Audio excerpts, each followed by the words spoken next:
आज से 150 साल पहले अटलांटिक ओशन में सफ़र करती हुई एक शिप के अंदर से तमाम अफराद गायब हो गए। आखिर इस शिप के साथ क्या हुआ? क्या इस शिप को जिन्नात ने नुकसान पहुंचाया, या फिर ये शिप किसी समंदरी हादसे का शिकार हुई, या फिर इस शिप के साथ कोई ऐसा हादसा पेश आया कि इसके अंदर मौजूद तमाम अफराद अपनी जान से हाथ धो बैठे। ये तमाम बातें इस शिप के मुतालिक एक मिस्ट्री बनी हुई हैं और आज हम इस वीडियो में इसी शिप के बारे में जानने की कोशिश करते हैं। अमेज़न नामी ये शिप जिसे 1861 में कनाडा में बनाया गया और जब 1868 में इस शिप को फ़रोख्त किया गया और जब ये शिप कैप्टन बेंजामिन ब्रिग्स के पास आई तब इसका नाम मैरी सेलेस्ट रखा गया। एक दिन इस शिप में तकरीबन 2000 बैरियल्स को लोड किया गया और ये तमाम के तमाम बैरियल वो बैरियल्स थे जिनमें अल्कोहल भरा हुआ था। 7 नवंबर 1872 को ये शिप न्यूयॉर्क से इटली के शहर जेनोवा के लिए अटलांटिक ओशन के ज़रिए निकलती है। अगर न्यूयॉर्क से लेकर इटली के शहर जेनोवा तक का फासला अटलांटिक ओशन के रास्ते से देखें तो ये तकरीबन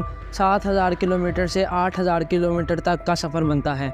यहाँ पर एक बात को समझना ज़रूरी है कि उस ज़माने में ना तो किसी किस्म का कोई कम्युनिकेशन सिस्टम मौजूद था और ना ही कोई ऐसी डिवाइस मौजूद थी जिससे शिप के कैप्टन के साथ रब्ता किया जा सके। तो इस बात का अंदाज़ा यहाँ से लगाया जा सकता है कि उस ज़माने में इतना बड़ा सफ़र तय करना आखिर कितना मुश्किल हो सकता है और इस सफ़र को पूरा करते करते कई दिन नहीं बल्कि कई महीने भी गुजर सकते थे। जब ये शिप न्यूयॉर्क से निकली तो इसके अंदर 10 अफराद मौजूद थे, जिसमें शिप के कैप्टन बेंजामिन ब्रिग्स, उनकी बीवी सारा और उनकी बेटी सोफिया समेत 7 क्रू मेंबर्स भी शामिल थे। अब मैरी सेलेस्ट को न्यूयॉर्क से निकले कई हफ्ते गुजर चुके थे और अब तक इसको जेनोवा के मुकाम पर पहुंच जाना चाहिए था, मगर जेनोवा के मुकाम पर इसका कुछ अता पता नहीं था। और इसमें हैरानगी की बात यह भी है कि इस शिप के बाद जो शिप न्यूयॉर्क से जेनोवा के लिए रवाना हुई वो तब तक वहां पहुंच चुकी थी, मगर मैरी सेलेस्ट अब तक वहां नहीं पहुंची थी। मैरी सेलेस्ट के न्यूयॉर्क से रवाना होने के कुछ दिनों बाद एक और शिप जिसका नाम डिग्रेटिया बताया जाता है वो भी न्यूयॉर्क से अटलांटिक ओशन के ज़रिए इसी रास्ते से जिब्राल्टर के लिए निकलती है। डिग्रेटिया नामी ये शिप न्यूयॉर्क से निकलने के कुछ हफ्तों बाद 4 दिसंबर 1872 को समंदर के उस मुकाम पर पहुंचती है जहां पर इंसान को पानी के अलावा चारों तरफ और कुछ दिखाई नहीं देता। इस शिप के कैप्टन को दूर एक शिप दिखाई दी और उसने शायद दूरबीन की मदद से देखा कि ये शिप पानी में हरकत नहीं कर रही बल्कि एक ही जगह खड़ी हुई है। कैप्टन को समंदर के इस हिस्से में एक शिप को इस तरह खड़े हुए देखकर बहुत हैरानगी हुई और उसने इस शिप को सिग्नल्स भेजने का इरादा किया। काफ़ी ज़्यादा सिग्नल भेजने पर भी इस शिप से कोई जवाब मौसूल नहीं हुआ तो कैप्टन और शक में पड़ गया और उसने इस शिप के करीब जाने का फ़ैसला कर लिया। करीब जाते ही कैप्टन को पता चलता है कि ये शिप उसके जानने वाले ही एक कैप्टन बेंजामिन ब्रिग्स की शिप मैरी सेलेस्ट है और इस शिप को न्यूयॉर्क से निकले तकरीबन 1 महीना हो चुका है।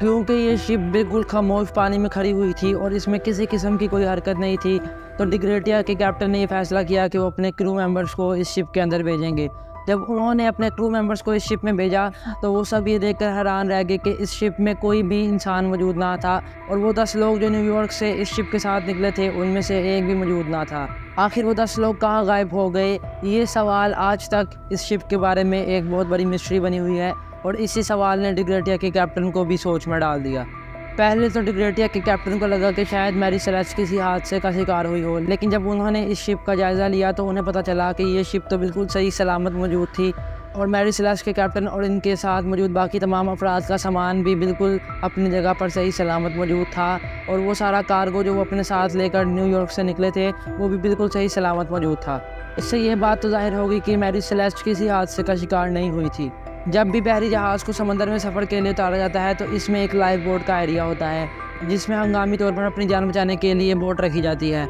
और जब डिग्रेटिया के कैप्टन की नज़र मैरी सेलेस्ट के लाइफ बोट वाले एरिया पर पड़ी तो वो ये देखकर भी हैरान रह गए कि वहाँ पर किसी किस्म की कोई लाइफ बोट मौजूद ना थी।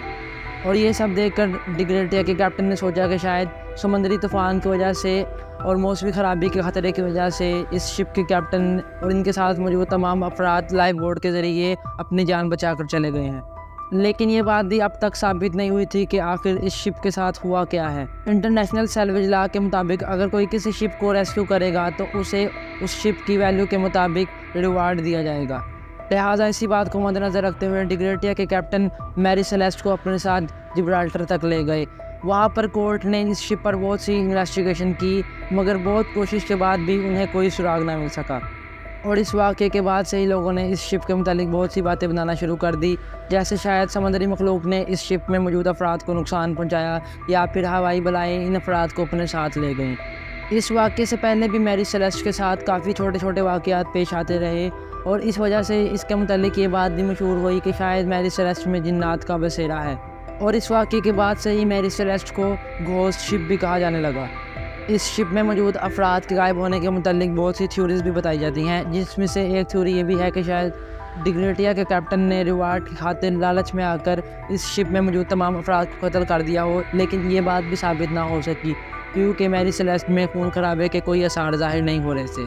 और इसके मुतालिक एक थ्योरी ये भी बताई जाती है कि शायद समुद्री तूफान की वजह से लाइफ बोट के ज़रिए इन लोगों ने इस शिप को छोड़ दिया हो और शायद वो लाइफ बोट समुद्री तूफान का मुकाबला ना कर सकी हो और ये लोग अपनी जान से हाथ धो बैठे हों।